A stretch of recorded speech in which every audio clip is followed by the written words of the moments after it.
Alright, hello guys, and welcome back to the second episode of How to Build a Bitcoin Mine series. In this episode, we're going to be talking about power, delivering power to all your units, and all the electrician costs associated with that. So the first thing you're going to want to do is head over to the hardware page for whatever miners you plan on buying. You're going to want to look for power consumption. Now, each of our Antminer L3 Pluses is going to be pulling 880 watts.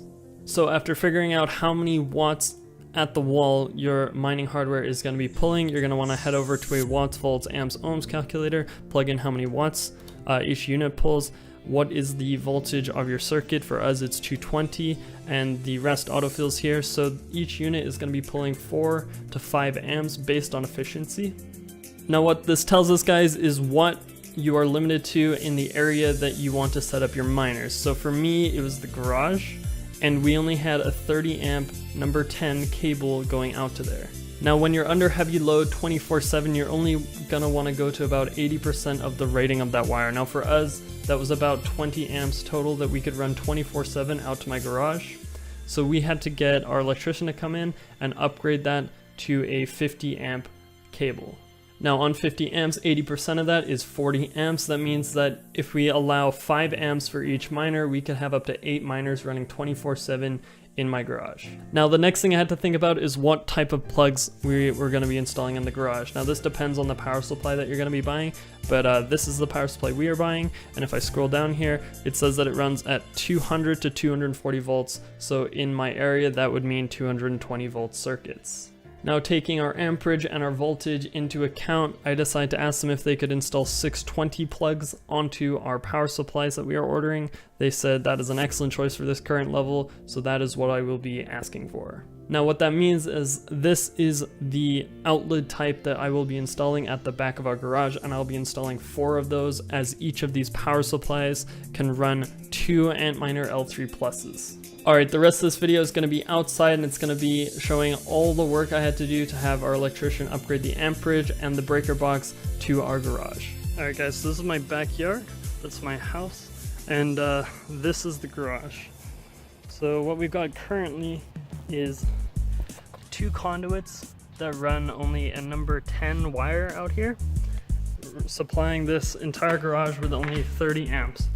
Now each of the units that I ordered, the Antminer L3 Pluses, will take about 4.5 to 5 amps each to power, meaning we would only realistically be able to put about 4 of the units in this garage. So this is the current panel we have.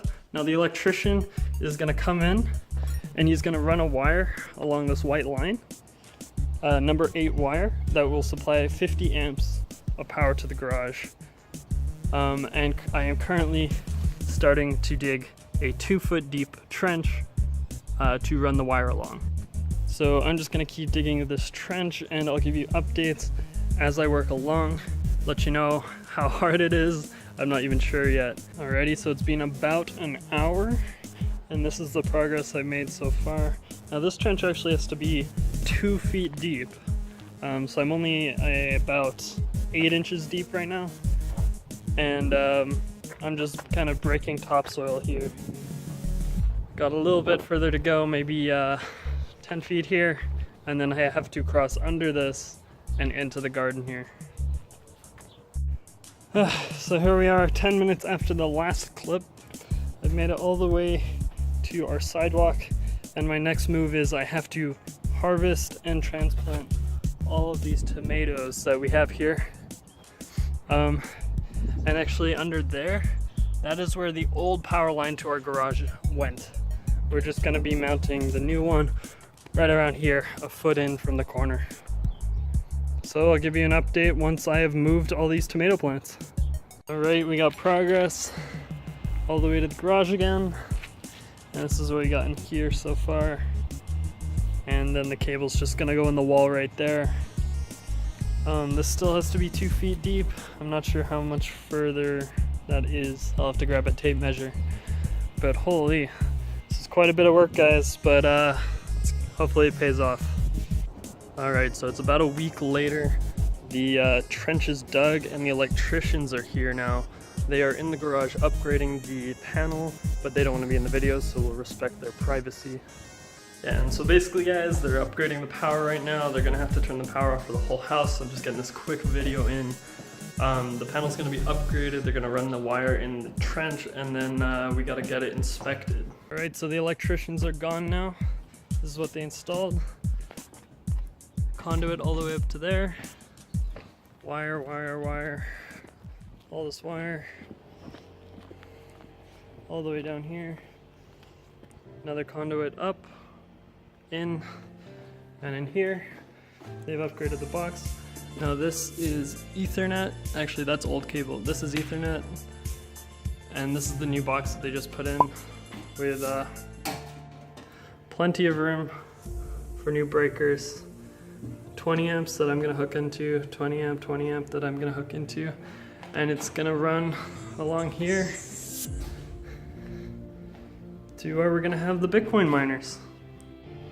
So yeah, all in all, that cost me $1,050, including the permit where the county comes and inspects the work and just ensures that everything is up to code.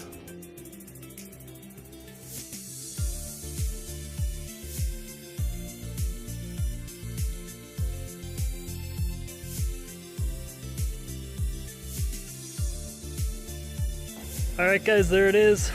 The electric is in. The hole is on its way to being filled in. I have to go to class now, unfortunately, so I'll finish this up this afternoon. New box is in. Ethernet is there. I'm very, very excited about where this thing is gonna go.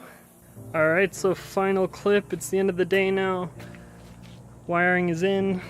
Trench is completely filled in. And I'm honestly so happy that this job is done. I cannot wait to get this thing up and running.